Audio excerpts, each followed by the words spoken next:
going to share something that a business coach once told me, or really called me out on, because let's be real, sometimes you got to knock me over the head when it comes to asking for help. She basically said, you're not overwhelmed because you have too much to do. You're overwhelmed because you're trying to do too much of it yourself. And that's where Upwork comes in. Because one of the biggest growth hacks is realizing that you shouldn't do it all yourself. Upwork is a one-stop platform to find, hire, and pay expert freelancers across web and software development, data and analytics, marketing, business operations, and more. So instead of spending weeks trying to figure something out, you can bring in somebody who already knows exactly what they're doing. And if you want the best of the best with Business Plus, you can access the top 1% of talent on Upwork. And with AI-powered shortlisting, you'll get matched to the right freelancer in under 6 hours. No endless searching required. Visit Upwork.com right now and post your job for free. That is Upwork.com to connect with top talent ready to help your business grow. That's UPWORK.com. Upwork.com. Pepsi Prebiotic Cola in original and cherry vanilla. That Pepsi taste you love with no artificial sweeteners and 3 grams of prebiotic fiber. Pepsi Prebiotic Cola. Unbelievably Pepsi.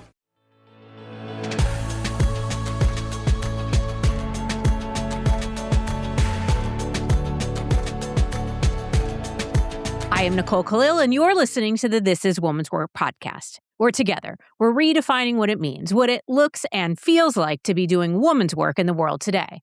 And because that's our mission, most of our conversations live in the day-to-day. The decisions we make, the boundaries we set, the confidence we build.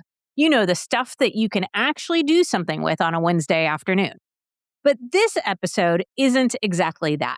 At least I don't think it is. Today, we're talking about corporations. Massive institutions, global brands, the kind of entities that shape economies, influence culture, and whether we like it or not, leave a legacy. And here's where it gets uncomfortable. Some companies have cultures, histories, and legacies they'd much prefer get swept under the rug.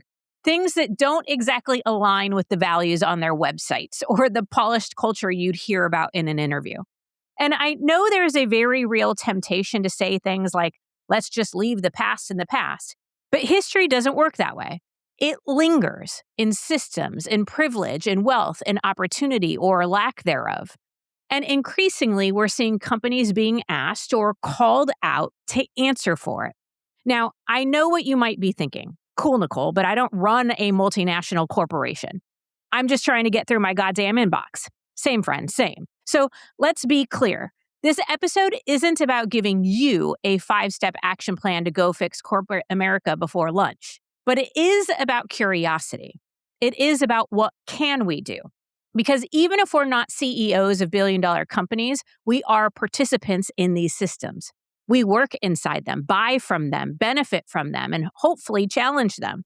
And the question being asked at the corporate level about responsibility, accountability, and what we owe for what came before us, those questions don't just live at the top. They're everywhere. From institutions being called out for ties to slavery or genocide, to more recent, still unfolding questions about power, abuse, and exploitation. Which brings us to today's guest. Sarah Federman is an associate professor of conflict resolution at the University of San Diego's Kroc School of Peace Studies. She's the author of the award-winning books Transformative Negotiation and Last Train to Auschwitz, and her new book, Corporate Reckoning, where she explores how companies can confront historical harms, not just because they have to, because it might be the only way forward. She's testified before Congress on corporate accountability and brings a deeply researched and very practical perspective on what it actually looks like for institutions to confront their past.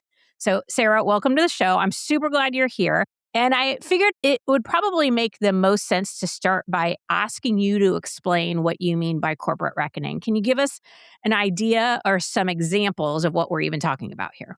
Absolutely. But I was taking notes as you were doing the intro. I'm like, oh, she said that so well. So thanks. Yay. Yeah, it's fun to hear people say it differently. So I think probably the best way to explain it is to say how I got interested in it two different ways. One was that I grew up in a family business that operated in South Africa during apartheid, but through the UK office. So it wasn't illegal, but as I was in school, I was a teenager learning like, hey, wait a minute, there's apartheid, and why do we have an office there? And that office really gave us like financial security because our company, my family's business, had a monopoly there. And as I got older, I got like deeply uncomfortable about that and started to try to talk to, once the company was sold, I tried to talk to people still won't talk about really what had happened in that time, and try to talk to my family about that. So that sort of like uncomfortable feeling I've always sort of had about, what do I sort of owe to South Africa and South Africans by contributing?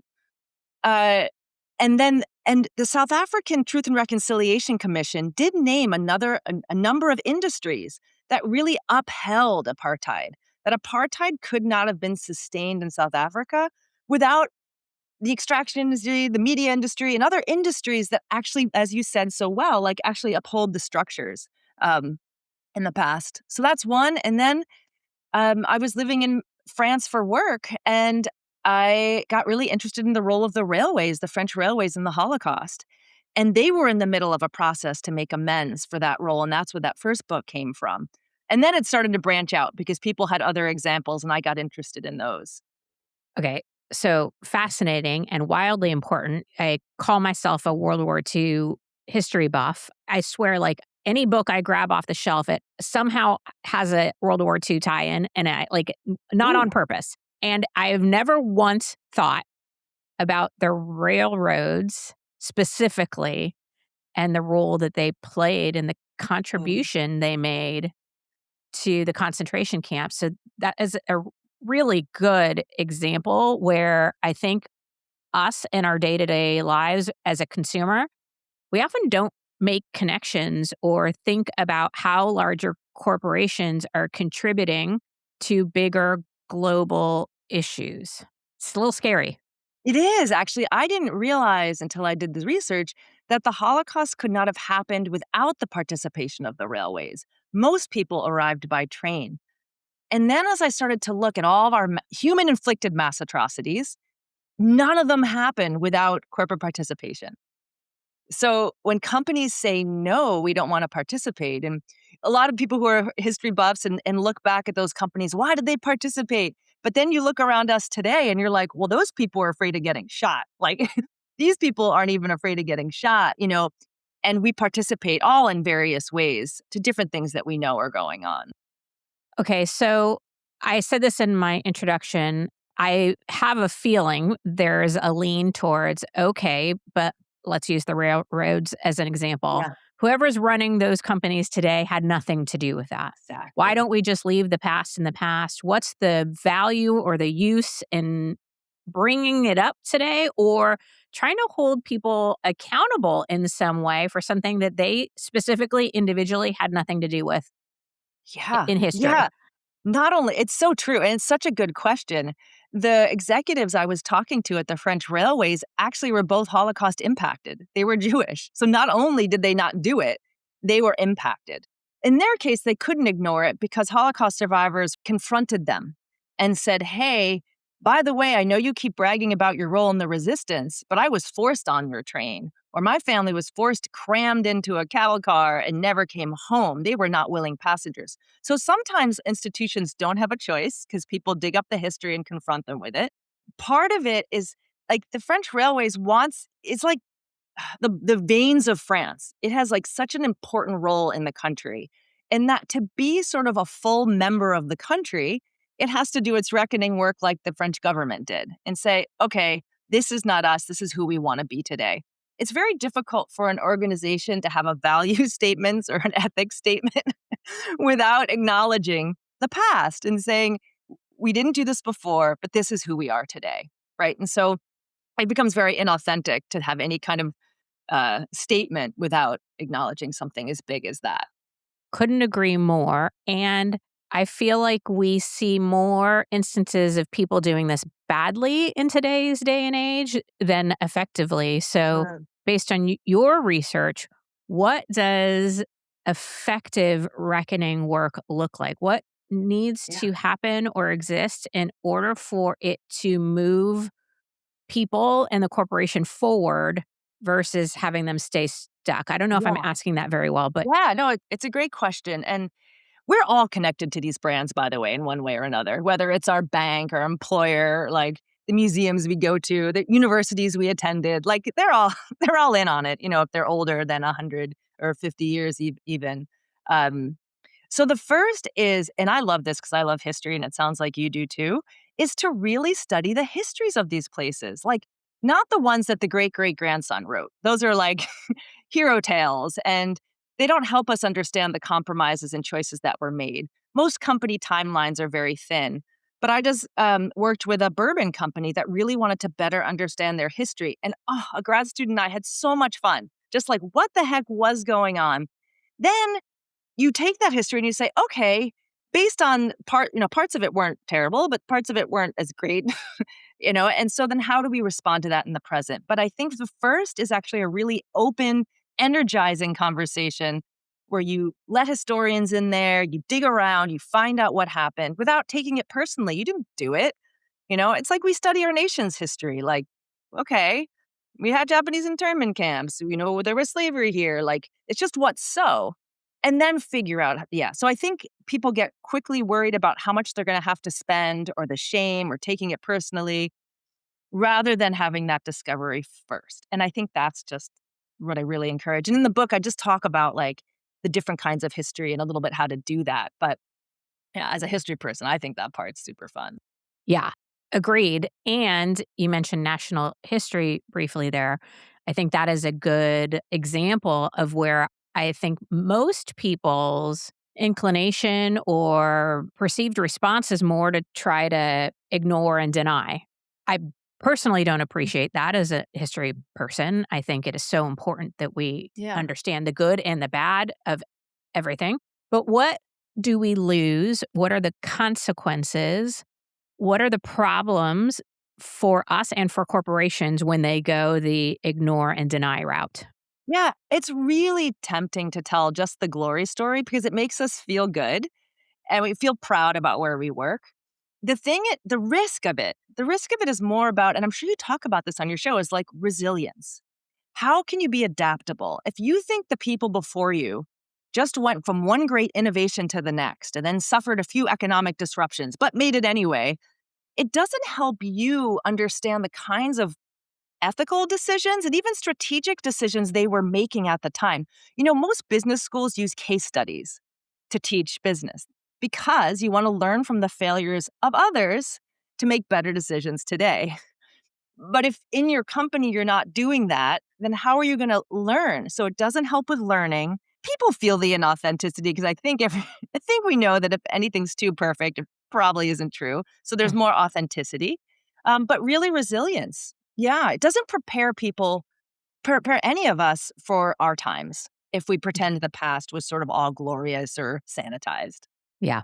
I have to imagine too, most consumers would prefer things be acknowledged than pretending. Like, I always think with certain things, like, we know, right? We know what you're doing, we know what happened, or we're hearing about it. Yeah. And to pretend, ignore, deny actually makes me as a consumer not want to work with your corporation. Yeah. And maybe I'm just more wired that way. I don't know. But I empathize too. When I found out that Hugo Boss made all the Nazi uniforms, I had this amazing Hugo Boss shirt that I'd bought in Warsaw, of all places. I bought it in Poland where Auschwitz is. And I'm like, but I love the shirt, but it just feels so creepy. Like, I wish I didn't know.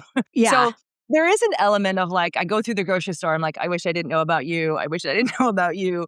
But then I do feel more power in making my own choices. I think Cynthia Enloe is a woman who wrote about how women actually have far more power in foreign policy and these kinds of things than they realize because their purchasing decisions, where the families go on vacation, all of that is actually what moves markets in a tremendous way. So women are often overlooked because they're less invited to the table where the big decisions are made, but they're driving things too. So I think it really matters what women know, even in the household, about what they're bringing in. And increasingly so, if what's being monitored by the government in terms of chemicals and things, isn't so guaranteed. We're going to have to be more vigilant.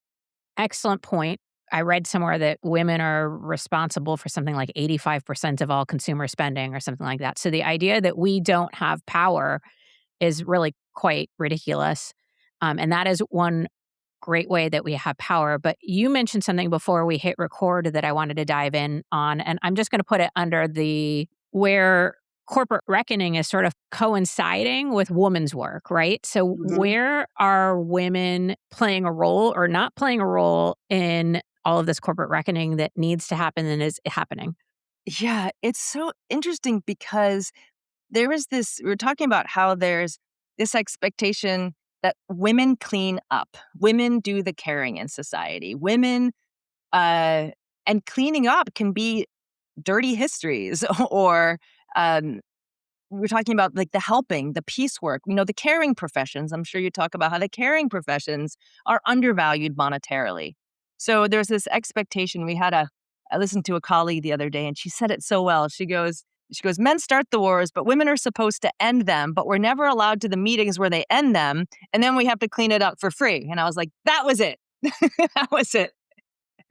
And women have done that forever, right? Women have played that role in many ways. So that's where I think women do have a voice in asking for these issues to come up if they care about the supply chain, like what's happening. Like when I pick up an object, I kind of think about who are all the people that contributed to this, and that they matter. And I know the present seems more important than the past, but the past lingers in the present. And I think you said that very well in the opening, that history lingers. The affected communities can tell you about it much more easily. Right. 1,000%. Yeah. And I think the affected communities are the ones who both deserve and are demanding this reckoning so that people can move forward. I think there is this belief sometimes that people are bringing things up because they want to stay stuck in the past. And my interpretation in a lot of situations is no, we want to be able to move forward, but we can't step over this very big thing that we know and we can't unknow. Yeah. And I think one way to think about it is it feels like either or, past or present.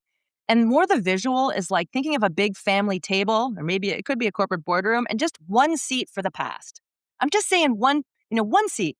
So you have a big corporation, you've been around a while, or a big institution, you need to have a group or 2% of your time just focus on the things that are lingering from the past. Sorry to break in, but this part matters. Rate the show, share it, and support the sponsor so I can keep making episodes worth interrupting you for. You know when you find something you love or a great deal and you cannot shut up about it? Yeah, that's me with Quince. My sister told me about it, my friend who edits this podcast, colleagues, even women at a recent retreat. Apparently none of us can shut up about Quince. And now I get it. My latest obsession is a trench coat I bought for my 3-month trip to Europe, and it had to check a lot of boxes. It needed to travel well, not wrinkle, look good enough for Europeans who somehow always look put together, and not cost a fortune. And this one nailed it. The fit is great, the fabric holds up, and the price was honestly shocking in a good way. Quince makes beautiful everyday pieces using premium materials with style starting around $50. They work directly with ethical factories to cut out the middleman, so you're paying for quality, not markup. Refresh your spring wardrobe with Quince. Go to quince.com/TIWW for free shipping and 365-day returns. Now available in Canada too. Go to QUINCE.com/TIWW for free shipping and 365-day returns. Quince.com/TIWW. I ordered something recently that I had been debating about for months. Initially, my brain was like, do we really need a digital calendar in our mudroom? Turns out, yes. Yes, we do. Because before this, keeping track of everything in my household was, and this is a generous word, chaotic. Texts, mental notes, thinking, oh, I'll remember that, and then not remembering any of that. Let me give you an example where the chaos was pretty obvious. Our grocery list. Because our not a system was me and JJ mentioning something that we needed, or sometimes texting or sometimes scribbling on a notepad. And then Jay, who does all of our grocery shopping, is supposed to what? Magically synthesize it all into one cohesive list? Enter Skylight Calendars. Now there's one place for everything, including a shared grocery list that we can all add to, which means I'll be less of a nag and also a lot less irrationally annoyed when we run out of almond milk every third week. And friend, it's not just good for groceries. It syncs with all of your calendars, keeps schedules, chores, everything in one place so your brain doesn't have to. Because families are better when they're working together. And right now, Skylight is offering our listeners $30 off their 15-inch calendars, which is what I have, by going to myskylight.com/womanswork. Go to myskylight.com/womanswork for $30 off your 15-inch calendar. That's myskylight.com/womanswork. I'm going to say something that might make you feel better or worse, but either way, it's true. And that's nobody knows what they're doing when they start a business. But some people start anyway. Because the difference isn't readiness. It's getting into action before you feel ready and having the right tools to support you while you're figuring it all out. Shopify is the commerce platform behind millions of businesses around the world and 10% of all e-commerce in the US, from brands just getting started to household names. It helps you tackle everything in one place, from inventory to payments to analytics, so you're not juggling a dozen different platforms trying to force them to all somehow work together. You can build your store with ready-to-use templates, use AI tools to streamline your product pages, and get support anytime with their 24/7 customer service. It's time to turn all of your what-ifs into with Shopify today. Sign up for your $1 per month trial today at shopify.com/TIWW. Go to shopify.com/TIWW. One more time, that's shopify.com/TIWW. I know in your book you talk about a 5-step reckoning model that is meant to serve both the long-term interests of a company and those that have been basically impacted from any misdeeds. Can you talk us through that in a high level? Yeah, it's actually simple, like maybe like embarrassingly simple. But first, you got to know your history. So do the history, then revise any materials you have, right, based on what you found. So if you're telling sort of a half story, tell a better story. You want to make a statement, but first in-house. You want to tell your own people what you're doing so that you don't like make a public statement and then like some employee gets a text message from their mom who's like, I read this article about your slavery history of your employer. And you're like, you got to tell your own people first. And then you might want to make a public statement or an apology, just depending on what it is. And I talk about in the different examples of good statements, ones that landed well, ones that didn't land well, and why. And throughout, you want to work with impacted communities to get ideas about how best to contribute. I'll tell you, it's a lot easier to do this before being sued because once you're sued, anything you do is seen as just trying to dig your way out. So there will be resentment in some people in the affected communities just because the harm usually was so great. But you'll find people who want to partner. And then together you can create meaningful programs going forward. Okay, you said that you know some companies where it landed well or didn't land well. Can you give us some of those examples? Yeah, so there's a really great statement that Lloyd's of London made if people go to the website and see how they treated their slavery history. They say, we're old. We had this chapter. We were part of this transatlantic slave trade. We're really ashamed about that. And this is what we're doing. The ones that go well follow this format of apology. And by the way, this works really well in your personal life too. The parallels are sometimes eerie, like why it works in your personal life. But when you say what you did, right? We did this clearly, simply. Then the impact that it had on others. We participated and that created this impact. As a result, this is what we're going to do to make sure it never happens again. And this is how we're going to address that harm. So it's, what you did, the impact it was, how you're going to fix it and how you're going to prevent it going forward. And that works with an apology because I'm sure you can think of examples where someone's like, oh, I'm sorry. And they're late again. You're like, so tell me how you're going to prevent being late next time. Yeah. And drinks are on you because I had to sit here. Right. So yeah, and it makes it sort of a complete statement. The French railways, they try to get away from saying I'm sorry because I'm sorry sounds like guilt and they're afraid of liability. So there's a lot of like hedging around it. But studies have shown actually that if doctors apologize, they're sued a lot less than if they don't, because Interesting. people want it to be acknowledged. Like, Yeah. just say that you did it. And I had Holocaust survivors tell me, like, I just want to hear it. I've lived 70 years with you denying this and riding this train. Just say that you did it. And it legitimizes their experience. Great formula across the board. Like you said, whether it's a large corporation or a personal apology or reckoning that needs Yeah. to be had. I couldn't agree more. I'm going to hone in on the word acknowledge.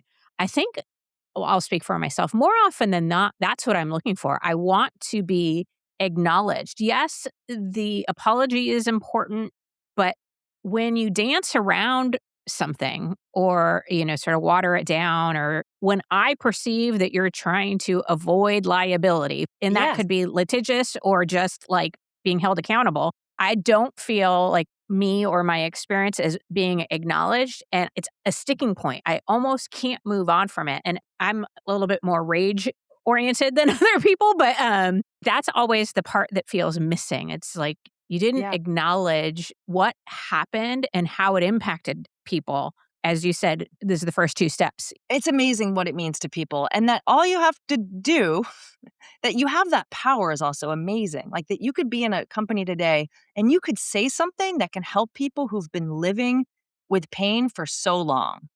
That's an extraordinary power that actually doesn't cost everything. And you can acknowledge it well without having like huge liability. I feel like this would be easier to do if it is something historical, like if my predecessor Yes. or in our history, to be able to say, this is what our company did 50 years ago. I don't understand what's so hard about that. Yeah. There's a way in which when we work at a company, we take on that identity sometimes and it feels like we did it. Mm, And it is true that once you start engaging with some of the impacted communities, they might forget that you didn't do it too. Some of the train executives were like, wait, like, we weren't the Nazis. Like, we're Jews. Like, how are we? So some of that is just because the pain is irreparable. It's really hard to imagine what it's like to uh, yeah. Daniel, who I met, who survived, one of the youngest people to survive Auschwitz. Towards the end of his life, he was telling me, like, I can't remember anything before I was taken. Like, that whole life, it gives me chills. Like, the whole person he was gonna be is gone. And he had this picture of his parents up by his bed, and now they died at 30. So they're like 30, and he's 89 looking at this picture. Like, it's hard to get your head around that loss. He didn't live with a lot of anger, but it will be meaningful to a lot of people. I'm so glad that you said that, because that's exactly the point. For the people who were harmed, it's current. It still Yeah. probably lives and it's in them. Excellent point. So, current situation, like I think of the Epstein files as an example. I feel like there's going to need to be, there should be, a lot of corporate reckoning with something very current. Now, this isn't past as in 50 or Yeah. 100 years ago. This is like today shit. Any thoughts, advice? We were just debating at our school whether JP Morgan should be allowed to recruit our peace and justice students when they were part of the Epstein thing. And they've got a number of things in their history that they haven't addressed. And it's like, is this the kind of employer we want to invite? So actually, if they said, like, this is horrible, this is what we're doing, we're owning in it, then I feel differently. Like, okay, like, I know where you morally stand today. But if you don't condemn something or and make a new commitment, I don't know what the commitments are. And a lot of young people are telling us, like, they will take a lesser title and lesser amount of money to be with someone that they feel more aligned with. So yeah, I think where we work makes a difference. I think companies that they're big, right? So these companies are enormous and they're not doing all one thing. So a wing of McKinsey that does something, with the opioids and helps Purdue Pharma is not the whole McKinsey, but yet, like, they have that umbrella. So I think that when we talk about the past, we start to see more what's happening in the present. It gives us a way to talk about it. Hey, how are we going to be remembered? What are we doing right now? That's going to be judged this way. That we could do something about. What was so painful for a lot of the survivors in France around the French railway is they had some margin of maneuver where they could have helped but didn't. And they're still haunted by that now in 2026 for what happened in the 1940s. Like these companies are going to be haunted, especially by this moment, because there's a lot of corporate impunity right now, at least legally. But morally, that impunity doesn't last. And there is no what we call statute of limitations on crimes against humanity. So actually, companies were held accountable for what they did during World War II, even though there weren't even laws about it. So I'd say, like, I would think very carefully about moral courage right now within an organization. Yeah. I mean, I think we're craving it. In my introduction, I sort of said or alluded to the idea that a lot of our topics impact our day to day and they're designed, for our listener to be able to do something Yeah. with them right away. And a topic like this, can feel big Overwhelming. and daunting and like we don't have a lot of impact. But you said this before we hit record. I couldn't agree more. We do have impact. We have choice in many ways in where we work, in where we spend our dollars, in who we choose to support and who we vote for. Yeah. There are lots of ways that we can impact this. So, curious your thoughts on that. Yeah, there's lots of ways, and I find them sort of energizing. It's a moment where people can really feel that they can't control where things are going. Um, Maybe we've always felt that in some degree, but I think now it's sort of heightened for a lot of people. But if you choose to, a brand does try to own a mistake. If you just write them and say, thank you for acknowledging that, thank you for trying. They're going to not do it perfectly right. But one is like calling out like good behavior, like, I see that happened. I was so disappointed. A lot of people at my school are all grieving over Cesar Chavez and the article that just came out about his sexual exploitation of young women. Like, there's a lot of grief around that. He can't make up for it because he's dead. Um, but companies can actually speak out. And I think that's important. If you choose to not use a particular brand because of their decisions, tell them because, I'm like, if you buy bananas once a month and then you just stop buying them to stick it to them, they're not going to know, like, your $1.40 isn't like making it. But if you write them and let them know, I, I write companies who are trying and I say, hey, I just want you to know how much this means to me. Like, where are you in the process of changing your supply chain? You don't even need to be that detailed. You can just say, I saw this article and what do you think? And oh my gosh, you would not believe they'll care if the people care. And we're seeing that because we're seeing companies change decisions right now based on how people are canceling or not.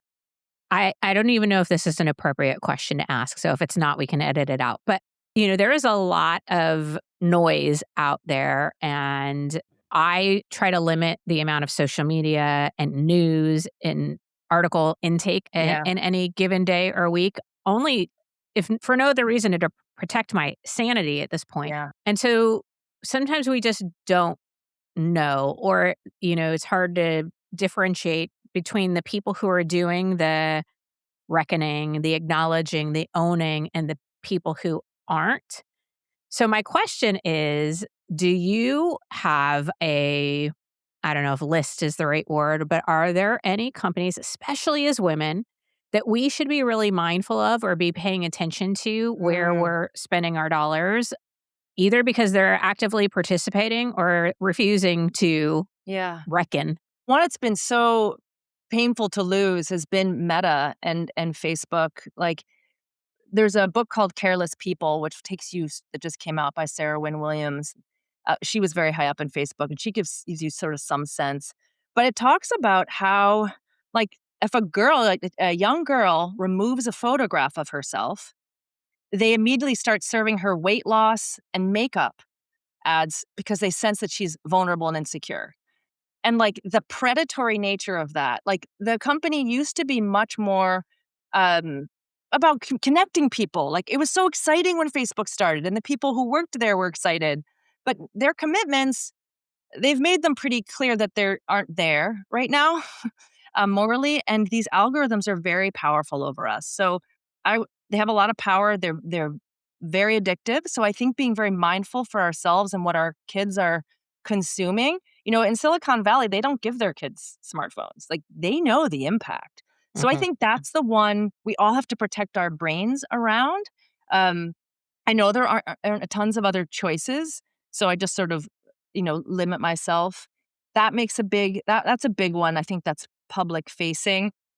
I'll do a quick Um, plug for yeah, Substack. I don't think it has anything to do with Meta. And you just get smart. Like, I think social media is a fucking cesspool. Like, the algorithms, the play on vulnerabilities, yeah, the constant messaging, especially we as women get, the targeting of young men.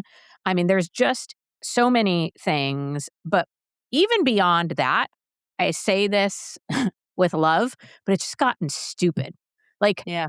It's I true. just feel dumber. Not only do I feel more uncomfortable and I'm wrestling with my confidence, but I feel dumber when I get off Mm, because everything's like condensed into these little snippets, and and so Substack has become a good place for me to spend time yeah, because you can again pick the content you want, and it just feels like people are it's more playing a depth. much smarter game there. Yeah. I don't know. Anyway, keep I'm going. with you on Substack. It's great. I give myself 5 minutes on Instagram because I just love, like, the cartoons and the animals, and then Yes.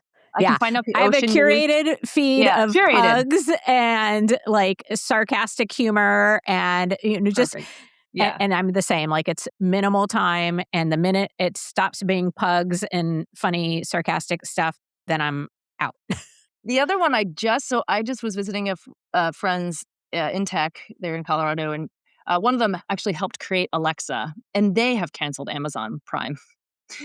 And I then got home and I was like, "No, you can do it. You can do it." Because the more you learn about Bezos and what he's doing and what he did to the Washington Post and what Amazon has done, it's like you feel like you can't let it go. And then I let it go. I was like, I feel liberated. But then focus on buying in, like bookstore.org, like, Mhm. gives money to local bookstores. There's thrift books. There's buying directly. And once in a while, I'm sure I'll still get things on Amazon. But it's the big ones. And then I think about the supply chain of my clothes. I'm working on getting companies who have a commitment in their supply chain. But I know people are making a lot of decisions and a lot more around food and health, and that's gonna be a really important area for people to focus too. Clean food. Oh my gosh, this is such an important topic, and I'm sure we could talk for hours, but I want to give people, our listeners, a way to learn more and find and follow you. So, friend, if you're looking for more information, Sarah's book is called Corporate Reckoning. Go to your local bookstore. Let's keep them in business, or bookshop.org. You can also find out more about Sarah and her work on her website, sarahfetterman.com. Sarah, thank you for doing this work, for being here today, and for challenging us to put a little bit more thought and expectation into the organizations we support and consume. And thank you for reminding us that reckoning and accountability and atonement are incredibly important pieces of the work that we all do. So thank you. Thank you, and I just think people don't realize how powerful they are in their Yeah. purchasing choices. Couldn't agree more. All right, friend, here is an important shift that I am walking away with. Accountability isn't about punishment, it's about responsibility. It's about the willingness to look at what came before you and not to carry the guilt that isn't yours, but to carry awareness that is. To ask better questions, to make more intentional choices, to leave things better than you found them, even when it's uncomfortable, inconvenient, or imperfect. Because whether we're talking about corporations or individuals, the instinct to avoid, deny, or minimize, well, that's easy. It's also human. But so is the capacity to face things, to learn from them, to do something different because of it. And maybe that's the real reframe here. Reckoning isn't the end of the story, it's the beginning of another one where you do better. So, whether you're leading a company, a team, a family, or just yourself, the question isn't, was this my fault? It's, now that I know, what am I going to do with it? And asking questions like that, well, friend, that is woman's work.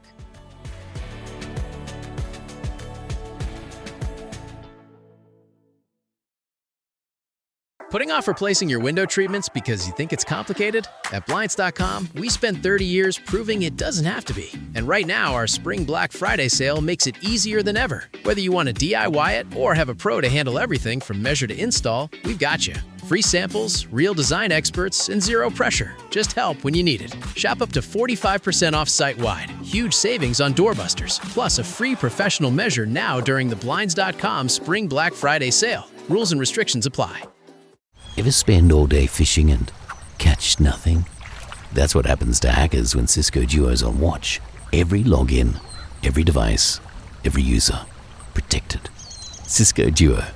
Fishing season is over. Learn more at duo.com. Business owners, game day isn't just another shift. It's your biggest opportunity. What you show on your screens decides where fans stay. EverPass brings premium live sports together in one streaming platform built for businesses, so you can deliver the games your customers want without the hassle. Reliable, easy to manage, and designed for your venue. Make your place the one fans choose. Visit everpass.com to learn more. Ryan Reynolds here from Mint Mobile with a message for everyone paying big wireless way too much. Please, for the love of everything good in this world, stop. With Mint, you can get premium wireless for just $15 a month. Of course, if you enjoy overpaying, no judgments, but that's weird. Okay, one judgment. Anyway, give it a try at mintmobile.com/switch. Upfront payment of $45 for 3-month plan, equivalent to $15 per month required. Intro rate first 3 months only, then full price plan options available. Taxes and fees extra. See full terms at mintmobile.com. Sick of those trivia podcasts that you don't even understand how to operate and they just have too many levers and buttons? There's got to be a better way. Now there is, with Good Job Brain, an offbeat quiz show and trivia podcast that makes learning new things easy and fun. I just learned that artificial vanilla flavoring sometimes comes from the anal glands of a beaver, and now I can never shake that mental image. Thanks, Good Job Brain. Good Job Brain is available for the low price of just 4 easy payments of free. It's a podcast. Good Job Brain is part of Airwave Media and available on all podcast apps. Operators are standing by.